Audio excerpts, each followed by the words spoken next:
G'day champion, it's Stuart Stone here from Health and Fitness Over 40, and as a guy in your 40s, as a lady in your 40s, or even just after childbirth, how many times have you heard someone either laugh or sneeze or cough and go whoops, whoop, a little bit of pee came out? I just pissed myself. Probably more often than you'd like to admit, especially if it's yourself. In fact, I read on a toilet wall back in the day a saying that went something like this. When I was 15, I had wet dreams and dry farts. Now I'm 50, I have dry dreams and wet farts. Or sharts. And for those of you that don't know what a shart is, that's where you think you got a fart and then whoops, you follow through and you've made a mess of yourself. In other words, fecal incontinence. And I started, I've been seeing so many ads on TV talking about Tena pads. And for my friends that aren't in Australia or the UK, which we seem to have these Tena Lady and Tena pads ads on TV, if you're American, you call it something else. What are we talking about? Well, we're talking about adult incontinence, fecal incontinence, urinary incontinence. And if you looked at a 1-year-old child and said, well, they've got baby incontinence, or urinary incontinence or fecal incontinence, you'd say they're wearing diapers. Oh my God, you're wearing a diaper! You look silly. Why? You wear a diaper? Yes, but I'm a baby. People see my diaper and they say, oh, how cute. I bet he smells like baby powder. They see your diaper and think, ew, that dog is sick. He must be dying. I hope it doesn't leak on our carpet. Why don't they just put him to sleep? What am I talking about? I'm talking about adult diapers. And what shocked me was how many people just over age 30. So there was a study from Finland done, and we're going to go and have a look at it in a moment. But it looked at people over 30 to age 81 and the prevalence and incidence of adult incontinence. And understandably, women more than men, because women have babies and then that just plays a whole range of havoc on your pelvic floor, and then those muscles weaken or they become stretched and then they don't spring back like they did, especially after 2, 3, 4, 5 kids. And so you increase intra-abdominal pressure as in a cough, sneeze, and whoops, stuff starts to come out. But it happens to guys as well. And I thought, well, these ads are coming on TV more and more and more and more. What's the go? How often does this happen? So let's check the research. Let's fly through the research so we can get to the solutions. So fecal incontinence, that's pooing your pants in adults aged 30 years or more. This is a Finnish study where they surveyed over 8,000 people aged 30 to 81 years. Here are the results. Just under 40% of people responded, and out of those, 10.6% had pooed their pants in any frequency during the past year. More women than men, and the people doing that at least twice a month was 5.2%. So this is a significant problem. Of the people with the problem, 62.3% used a pad at least twice a month.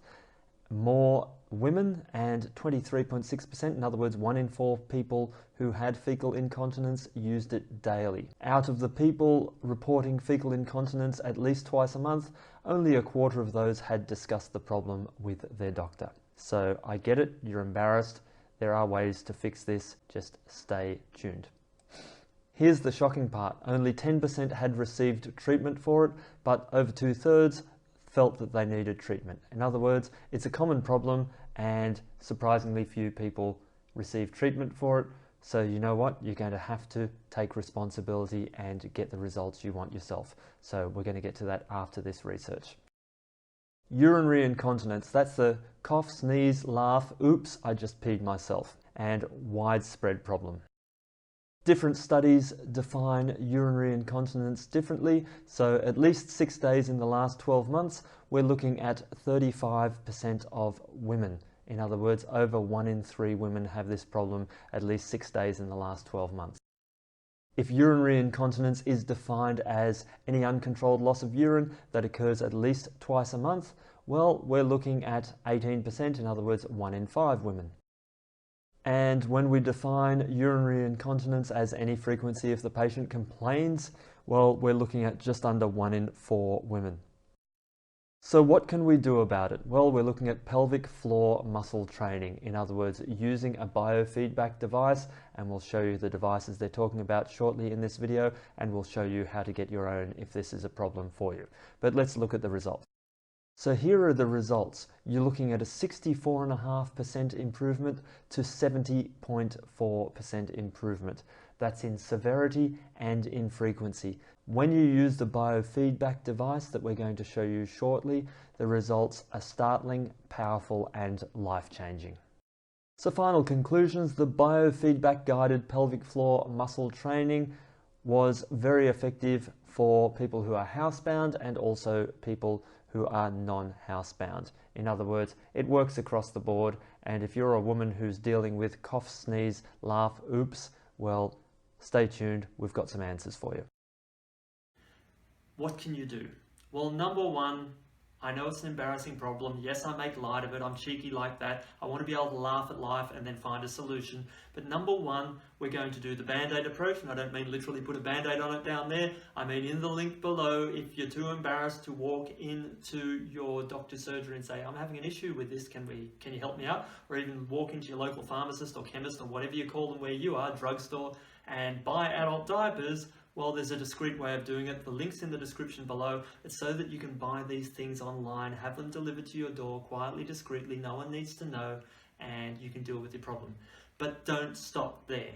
If you're having a situation with a cough, sneeze, pee, don't stop there just by putting a nappy on there, a diaper. You're going to find that you have a 65 to 75% improvement when you do Kegel exercises.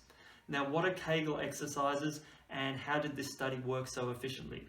So there are biofeedback machines that tell you when you're using your pelvic floor muscles correctly and efficiently. Again, if you want to fix this, ladies and gents, link in the description below. Get one of these biofeedback machines. For ladies, it's like an egg you put inside yourself, and when you're squeezing down around that egg correctly, you're going to get feedback to say, hey, you're activating your pelvic floor muscles. This allows you to avoid the problems with the cough, sneeze, whoops, and it's also going to dramatically improve your sex life because your muscle tone down there is going to be a lot better and you're going to have a lot more enjoyment, and so is he. So winning on all fronts. Now ladies, why have I not singled you out yet? Because you don't have the luxury that us guys do of just squeezing the muscles and stopping the pee. In fact, the way you learn to use these muscles in the first place, and this is why the egg and the app, which I talked about and it's in the description below, is far more important for you.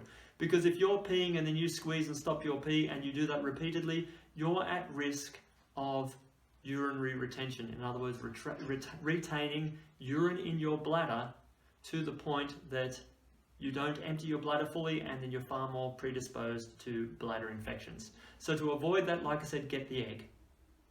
But what you want to do, same deal. You're going to tighten your pelvic floor around the egg, or you're going to basically, let's get graphic. Hey, I've been a chiropractor, I've been a doctor, we're all adults here. Ladies, take a couple of fingers, slip them inside, and then squeeze around them. That's when you know that you're using your pelvic floor. Don't go stop starting your pee on the toilet. That's a recipe for disaster if you're a lady. So there you go. I've given you a ton of information. I've given you some links in the description below so that you can band-aid the problem in the short term. And I've also given you some links so that you can strengthen your pelvic floor muscles properly. So do it.